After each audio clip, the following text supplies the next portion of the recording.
Hey, what is up, everybody? Great to see you all. Welcome to Mission. Hey, if you're outside or you're in the lobby or you're watching online, so grateful for you. Thanks for being here. And my name is Breaux, and I'm better known around here as Jody and Derek's dad. So I get the privilege of being that, and it's so good to see you guys. Great to be here to teach, and I'll probably need to explain a little something here. This church, like most of the churches I get to be a part of, is a growing church, and there's lots of people showing up and lots of new people. And I don't know where y'all have been. I don't know who you've been hanging out with. I don't know what you've been bringing in here. I don't know what you got. And I'm the kind of guy, I love to be in the lobby. I love to meet people. I love to shake hands. I love to hug people. I love to get close to people. And I just don't, it's freaking me out a little bit, to be honest with you. So from now on, when you see me, this is what this is ridiculous, right? Right? Yeah, now I know that some of you have to be, germ conscious. Maybe you got some health issues that are going on. Totally get that. And some of you may even wear one of these suits in your occupation. Maybe you spent some time in the OR, or maybe you work with hazardous materials of some sort, or maybe you are spraying spray paint all the time, or maybe you're a first responder, and every now and then you got to throw on the old hazmat suit, right? But for most of us to wear something like this, for a guy like me to be wearing all this kind of stuff, it's kind of silly. And although we may not wear like this stuff, actually, we sure know how to keep our distance, don't we? Politics are grabbing headlines once again, and we know things are going to start to heat up. And I have been praying that as a nation, we would be much better this time around in the way we treat other people, that we would lose all the labels we throw around, that we would lose all the hate and all the anger and all the nastiness, because in this cancel culture in which we currently live, it's so easy to look at other people as, those people. Those people who don't look like us, they don't dress like us, they don't believe like us, they don't think like us, they don't vote like us, they don't live like us. And if you and I are not careful, our hearts can get to a very cold and callous place, and we start to group people into the category of the untouchables. Jesus was as anti-cancel culture as anyone who ever lived. In fact, the only thing Jesus ever canceled was our sin. He went to a cross and canceled the sin debt that all of our sin had racked up, and I'm forever grateful that he did. And so now I want to live with the same kind of grace toward other people as he gave me. I want to show you a story today. It's probably in my top 10 in all the Bible. It's a story about a guy who got totally canceled. It's found in the book of Luke, chapter 5, and it's in the New Testament section of the Bible, third book in. If you got a Bible, you can turn to that. If not, you got an app or something, you want to follow along on the screens as well, we're going to do that. So let's just jump in. Luke 5, beginning in verse 12. While Jesus was in one of the towns, a man came along who was covered with leprosy. Now, only in Luke's account is it detailed this way, covered with leprosy or full of leprosy. Some of you may know that Luke was a doctor, and so he uses the medical term for a very advanced case of leprosy. When the man saw Jesus, he fell with his face to the ground and begged him, "Lord, if you're willing, you can make me clean." Now, I think it's kind of cool how this guy acknowledges right up front Jesus' authority. He calls him Lord, and he says, "Lord, I believe you can do anything. Now, you may not heal me in the exact way I want you to. You may not do it right away, but I know you could if you wanted to." Kind of reminds me of how the founders of AA wrote about their experience when they said, "We found that God could and would if he were sought." We found that God could and would if he were sought. Now, that's so many of us have experienced that in our life. And if that's true, as to which millions of addicts can attest, then isn't it also possible that God can't and won't if he's not? This guy makes the first move. He seeks out Jesus saying, "I really believe you could. I was just wondering if you would." Verse 13, Jesus reached out his hand and touched the man. Now, the word used here for touched is the Greek word hapto, which means to fasten onto. So this is not some big, faith healing revival, smack in the forehead, be healed kind of thing. This is not a big dramatic show with people falling backwards and crescendoing music being played. It's just a tender embrace. It had been so long since anybody had fastened onto him. And so Jesus fastens onto him. And he says, I'm willing. I'm willing. Be clean. And immediately, the leprosy left him. What? Let me read that again. And immediately, the leprosy left him. Y'all have seen those commercials for like plaque psoriasis, where you got people wearing a sleeveless blouse. You got some guy wearing a Speedo who should not be wearing a Speedo. In fact, no one needs to be wearing a Speedo. And the announcer comes on and says something like that. Many people taking Otezla found that their skin got noticeably clearer within the first 6 months of using. Let me read it again. And immediately, miraculously, the leprosy left him. Verse 14, then Jesus ordered him, don't tell anyone, right? But go, show yourself to the priest, and offer the sacrifices that Moses commanded for your cleansing as a testimony to them. See, people would know that this guy had been a leper, and they'd be really slow to accept him back. But if the priest had inspected him and accepted his offering, it would validate him in the eyes of the people. Plus, it would also show that Jesus had respect for the law. And did you catch how Jesus instructs this guy, said, don't tell anybody? Check this out, verse 15. Yet the news about him spread all the more. Think he might have talked?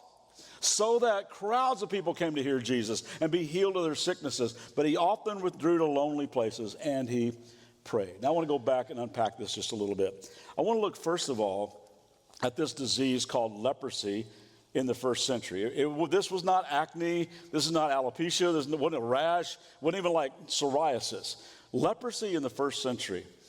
It involved having lethargy and pain in every single joint in your body. There were discolored patches of skin all over your body. You had ulcerated sores all over your face. In fact, your face was one of the first things to go. You had an intense smell about you. You carried the smell of death. Your vocal cords were ulcerated. You had a loss of sensation in all of your extremities. It was a terrible, contagious skin disease that eventually infected the entire body. Dr. Paul Brand, who was a leading researcher on leprosy, died probably about 20 years ago, 25 years. He was a super compassionate Christian man, brilliant dude who did research on leprosy treatment in underdeveloped parts of the world. He said that the greatest damage he witnessed with lepers is that loss of sensation. Now, I don't want to be graphic here, but just so you know what we're dealing with. As these impoverished homeless lepers would sleep, rats would come and gnaw off the end of a finger. And because they felt no sensation, they would sleep right through it, so infection entered their body. And leprosy was not just considered a physical disease in Jesus' day, but it also carried a social stigma. Lepers were not just physically quarantined, they were spiritually quarantined. This disease was seen to be as a curse from God that announced to the rest of the world that this person was unclean from the inside out as well as the outside in. And not only were they called unclean, they were instructed to shout those very words about themselves whenever they got close to crowds.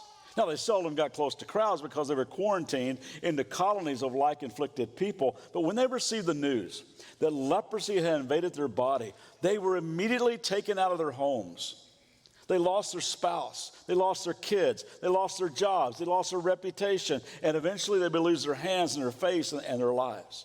They carried a disease and a stigma that isolated them socially, physically, and spiritually. You talk about being canceled. They were segregated into those people. And tragically, they saw themselves as the untouchables. Mother Teresa, who like Dr. Brand, also worked with leprosy in the streets of Calcutta, India, once said, "We have drugs for people with diseases like leprosy, but the drugs do not treat the main problem, the disease of being unwanted." If you've ever felt unwanted, you know how horrible that feels. It just sucks the hope out of your life, doesn't it? And that's the way lepers in Jesus' day felt. They were absolutely hopeless. To walk through your life and see your former neighbors working, to hear your former buddies laughing, even your own children playing, and no longer get to be a part of it, to still be alive, but to be so dead. Sue Monk Kidd writes, it's anguish to come to that place in your life where you know all the music. You know all the words, but none of the music. That must have been the way this guy felt. I mean, you wonder how long it had been since somebody had touched his hand with their hand. When was the last time he had been hugged by a child? When was the last time he'd been kissed by his wife? When was the last time he had felt the embrace of a friend? When was the last time anyone had even bumped into him? You see, the religious leaders, the Pharisees, the architects of the cancel culture, they taught if you touched an unclean person, then you would be defiled. You'd become like them, unclean. So people were to avoid all lepers, and all lepers were to avoid all people, especially religious rabbis. In fact, a strict rule-keeping rabbi was the last person most lepers wanted to see. They knew if they even got close to a rabbi, they would get busted for breaking the law. And rabbis prided themselves on being so holy and so close to God that they were unapproachable to any of the untouchable people of the day. And the great irony is, the only rabbi the leper could approach was God himself. Jesus was the most approachable human being that's ever walked this planet. And that reputation followed him everywhere he went. So this leper, he takes a risk and he approaches Jesus. Now he knows the law and he makes no attempt to touch Jesus. But he had seen something in this rabbi that made him at least comfortable enough to approach him. And this canceled man, feeling untouchable, unworthy, unclean, unwanted, falls on his face in the dirt. And in spite of the law of the Pharisees, in spite of this man's contagious condition, in spite of the social implications, Mark's gospel adds these words, filled with compassion, Jesus reached out his hand and touched the man. I'm willing to be clean, and immediately the leprosy left him. Now, what's really cool to me about this story is that Jesus knew, even before this man needed to be healed, he needed to be touched. I love what Max Lucado writes from the perspective of this leper. He says, I saw him, and before he spoke, I knew that he cared. Somehow I knew he hated this disease as much, no more than I hate it. My rage became trust, and my anger became hope. From behind a rock, I watched him descend a hill. I waited until he was only paces from me, and then I stepped out. Unclean, someone shouted.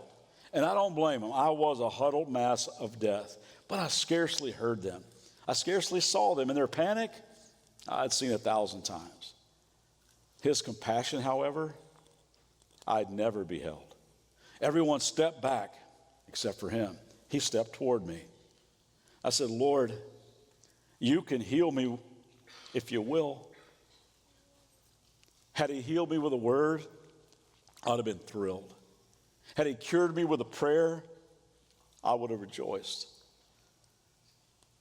But he touched me. Imagine that. Unworthy of the touch of a man, yet worthy of the touch of God. Y'all do know that God wired us all up to be touched. In fact, human beings, studies show that we need to experience regular touch. And you know the studies that show that people that laugh a lot tend to live longer than those who don't. Studies also show that people who experience meaningful touch on a regular basis also have a longer life expectancy. My wife, Debbie, is a cuddler and a laugher. If those studies are true, she's going to live to be 186 years old. She's going to be around forever. Now, I'm not saying that all of us have to turn into touchy-feely people, but gang, everybody needs to be touched in some way. Y'all ever go in those little like antique stores with figurines everywhere? Those places drive me crazy. They just have shelves full of these things like all over the place. I don't know. I went to one in Santa Paula not long ago with my wife, Debbie. Something inside of me snaps when I go in those places. I'm not kidding you. I want to grab like a baseball bat and just start clearing shelves. I can hardly take it because there's signs everywhere. Don't touch, don't touch, don't touch, don't touch. You break it, you bought it. So you don't want to brush against anything. And every day, you and I brush up against people of incredible worth, people who are already broken, And God has attached a high price tag to everybody that reads, this person is worth the price of my son. And God goes around putting signs, please touch, please touch, please touch, please touch, please touch, please touch. My buddy John Ortberg, who taught here just a few weeks ago, he writes, in a contagious world, we learn to keep our distance. If we get too close to those who are suffering, we might get infected with their pain. It may not be convenient or comfortable, but only when you get close enough to catch their hurt will they be close enough to catch your love. Again, I love how this leper approaches by faith. And he says to Jesus, I know you can do this.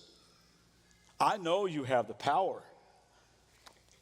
I just didn't know if you were that kind of God. And Jesus reaches out and touches not only to heal the man, but to announce to the whole world, yes, God is that kind of God. He longs to get up close.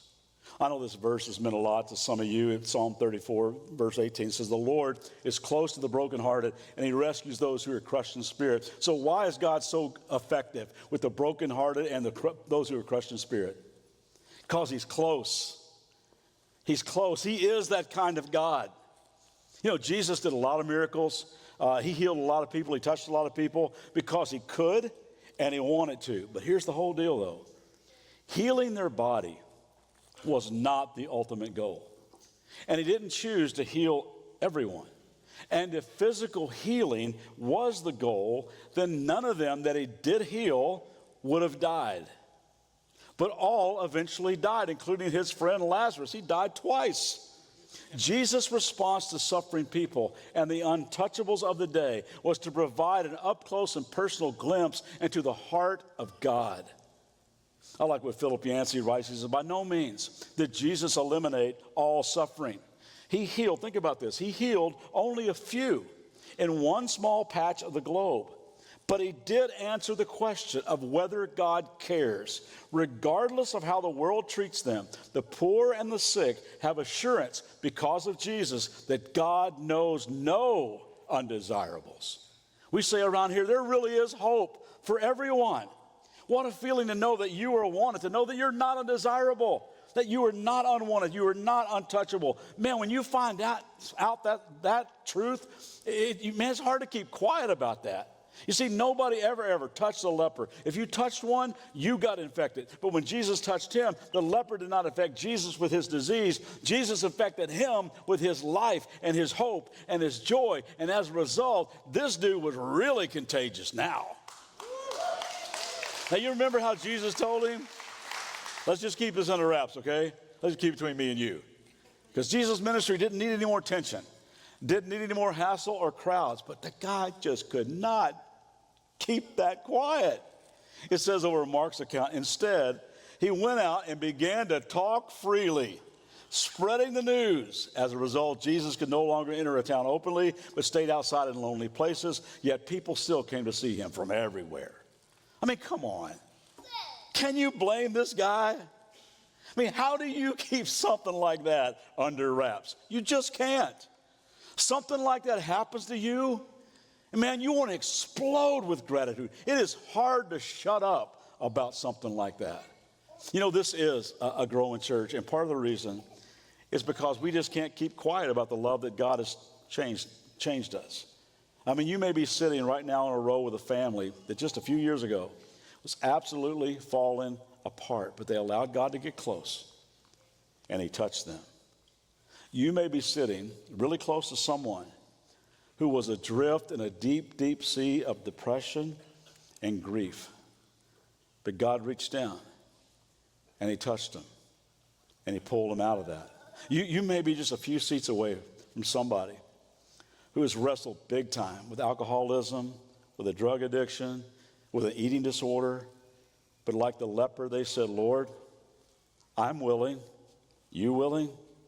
And they found that God could and would if he were sought. And they started seeking his help. And they got into a recovery group. And he began to transform their lives. You're in the same room right now with people who are terminally ill.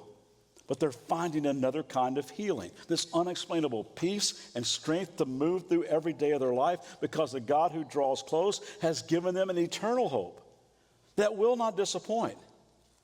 You're in the same room right now with people who had just a horrible reputation, had a wild sexual past, those who did prison time, those who thought that forgiveness was not available for a person like them. But they found out they were dead wrong about the kind of God God is.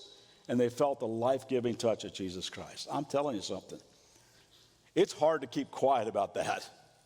Once you get infected by Jesus' healing touch, you start to move through your school, your workplace, your neighborhood, your own home with this contagious joy that just flows from a deep gratitude. When Jesus Christ has infected you with his love, man, it's hard to keep that quiet. It's hard not to want to touch the world the way you have been touched through him. I met Eddie after church one weekend. He came with his brother and a sister-in-law asking for prayer. It was only the third time in his life he'd ever been to church, and he wasn't sure he believed any of it.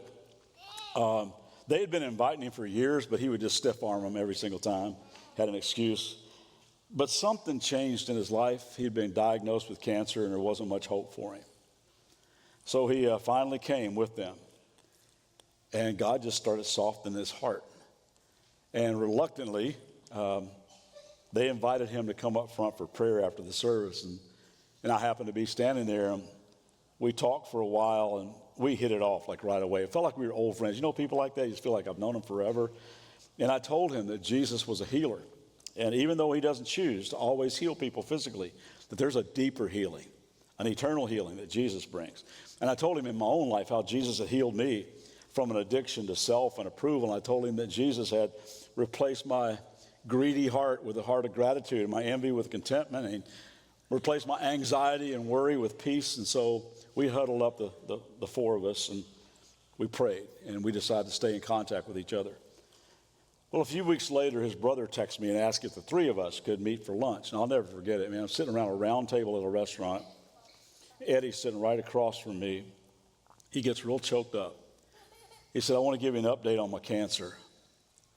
He said, my doctor said he'd never seen anything like this.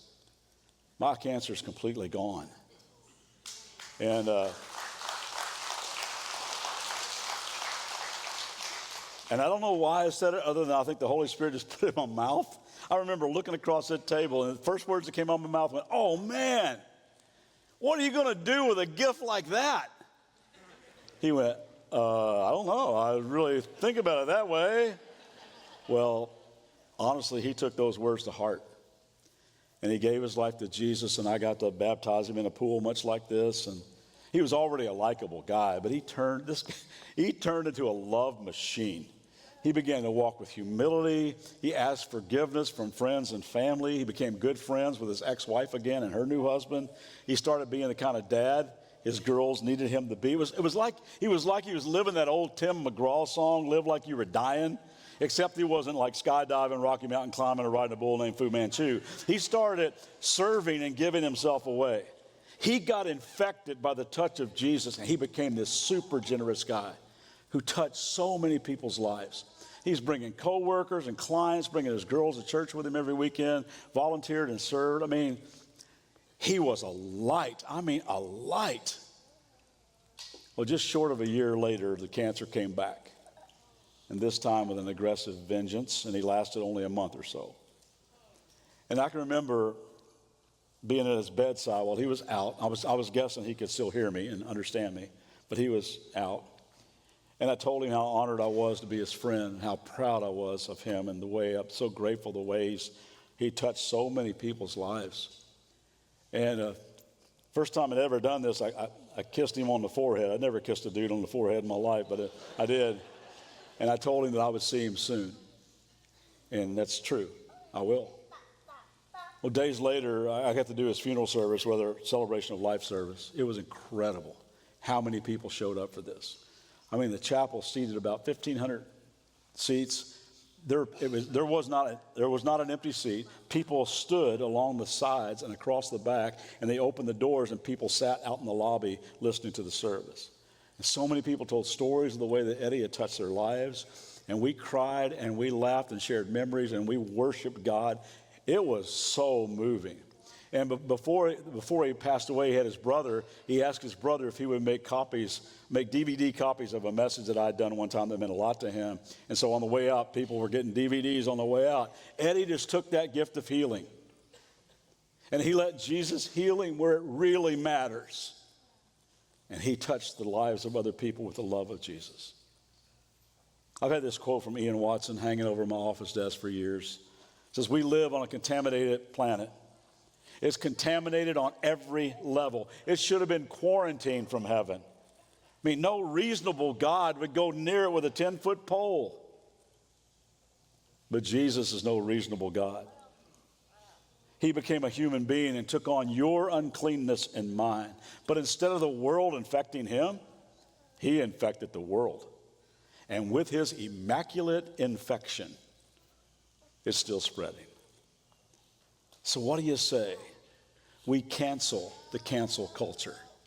And we, as the hands and feet of Jesus, begin a counter-revolution of love. Jesus called us the light of the world. He said, "Blessed are the peacemakers, for they will be seen as the children of God." So I just want to encourage all of us, when we leave this place today, or maybe even while we're still here, there will be people waiting for someone to touch them. Let's take off the safety glasses. And let's see other people through the eyes of Jesus. Let's continue to take off the gloves and let's touch the world with the healing love of Jesus. Jesus wants to touch you today. He wants to bring healing in those deep places. Jesus wants to forgive your sin. He wants to give you a new life and a new heart. And as we've already said, today is a baptism weekend. And there are people here that have already signed up to do that today, a bunch. And we're going to celebrate like crazy with them as we worship. We kind of multitask as everything's moving. If that's you, if you already signed up to do that, you can go ahead and start lining up right now. But I also know that some of you here weren't planning on doing this at all. But you're sensing God move in your heart. And you're going, I want that touch from Jesus. I want him to cancel my sin. And I want to follow him with my life. If that's you, today's your day too. I mean, you can go that door in the back. Great people are there. Everything you need. We got changing stations, T-shirts, board shorts. Just say, hey, here, dude, hold my phone, hold my glasses, hold my watch. I'm taking the plunge today. And you can make your way there anytime as we worship and celebrate with these folks. Let me pray, and then we're going to do that. Father, thank you so much for the way that you touch us in a way that nobody else can. So grateful for your grace. And Father, we want to be the same kind of people in this world that extend the same kind of grace to other people as you have extended to us. And God, today we're going to celebrate with people who are giving their lives to you, who are starting out on this journey of following you. And God, I pray for anybody here today that just knows, they just know that this is the day to do that. That they would just fight all that, don't do this, sit back down, you don't need to do. They just go, okay, I'm in. I'm going to go all in with Jesus today. I need his touch in my life. Father, I thank you for the way you're moving to this place, and I pray all this in Jesus' name. Amen. Hey, let's stand.